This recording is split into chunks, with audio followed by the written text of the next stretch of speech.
ভাবি, হুম, তুমি তো অনেকদিন বিদেশে থাইকা আসলা। হ্যাঁ। আচ্ছা, বিদেশে শুনছি অনেক কিছু নাকি হয়। হ্যাঁ, বাসা বাড়িতে কাজ করলে।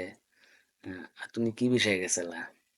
আরে বিদেশ এবং আমি গেছিলাম ছেলে মেয়ে স্কুলে নেওয়া দেখাশোনা করার হুম, ওই বিষয়ে গেছিলাম বিদেশে। হুম, কিন্তু আমার ওই জায়গার থেকে বিদেশে ওই কাজে না দিয়া আমার বাসা বাড়ির কাজে নিয়ে দিচ্ছে হুম, বাসায়। মানে ওই জায়গায় সব অন্য কাজ হয়, একজনের পর একজন যায়, একজনের পর একজন বের হয়, একজনের পর একজন যায়, এরকম একটা কাজ আর কি। তো ওদের যে জিনিসটা, ওই জিনিসটা আমাদের মতো বাংলাদেশি মেয়েদের সহ্য করা সম্ভব না।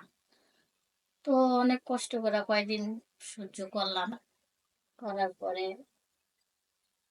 মানে আমি বলবো যে বাংলাদেশের কোনো আপুরা জানি বাহিরে না যায়, কারণ বাহির জগৎটা খুব খারাপ। তারপরে ওই জায়গা থেকে আমার একটা ছেলের সাথে খুব ভালো সম্পর্ক হয়।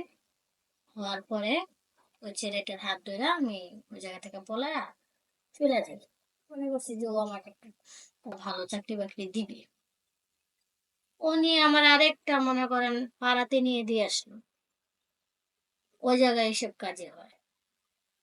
মানে এক জায়গার থেকে বাইরে হ্যাঁ, আর এক বাইরে। জায়গায় হ্যাঁ, মানে শিফট হয়েছেন। হ্যাঁ, সিস্টেমে আরেক জায়গায়। মানে ওই যে কথায় বলে না যে গুনার জাল কাইটা আমি লোহার জালে যেয়ে পড়ছি।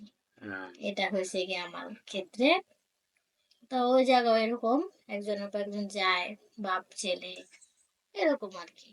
মানে কোনো ভেদাভেদ নাই। তো মেয়ে সহ্য করতে পারি নাই।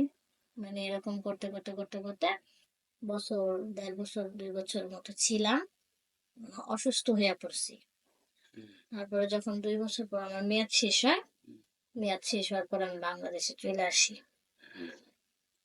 কিন্তু কষ্ট করে যতই কষ্ট করছি, কষ্ট করে টাকা পয়সা আমি কিছু রাখতে পারিনি, সব নষ্ট হয়ে গেছে টাকা পয়সা।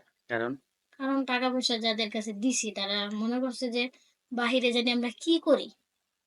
কিন্তু আসলে বাহিরে যে আমাদের কত কষ্ট, আমরা যে কত কষ্ট করে টাকা ইনকাম করছি, এটা আমাদের বাবা মারা বুঝে নাই।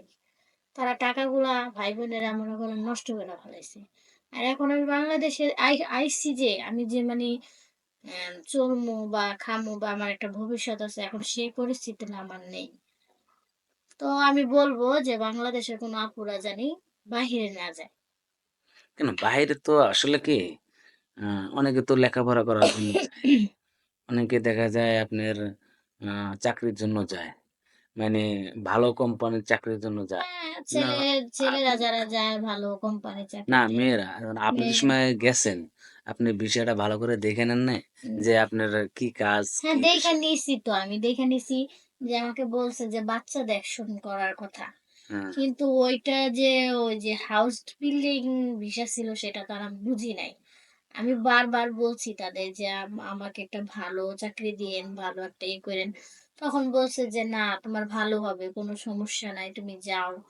তখন আমি মানে খুবই বিশ্বাস করছিলাম, বিশ্বাস করে আমি যার মাধ্যমে গেছি। গেছিলেন সে কি আপনার পরিচিত ছিল? সে আমার পরিচিত, মানে ওরকম না, মানে আশেপাশে আর কি পরিচিত। কিন্তু আমি যাওয়ার পরে সে আমার ফোনই রিসিভ করে নাই। রিসিভ আমি করে। তারে এত ফোন দিয়েছি, সে আমার ফোনটাই রিসিভ করে নাই। আসলে আমরা আমরা যে মেয়ে, আমাদের কি কোনো দাম নাই? তা তো ঠিক আছে। আচ্ছা, আপনার যে ওখানে স্যালারি কত দিত মাসে?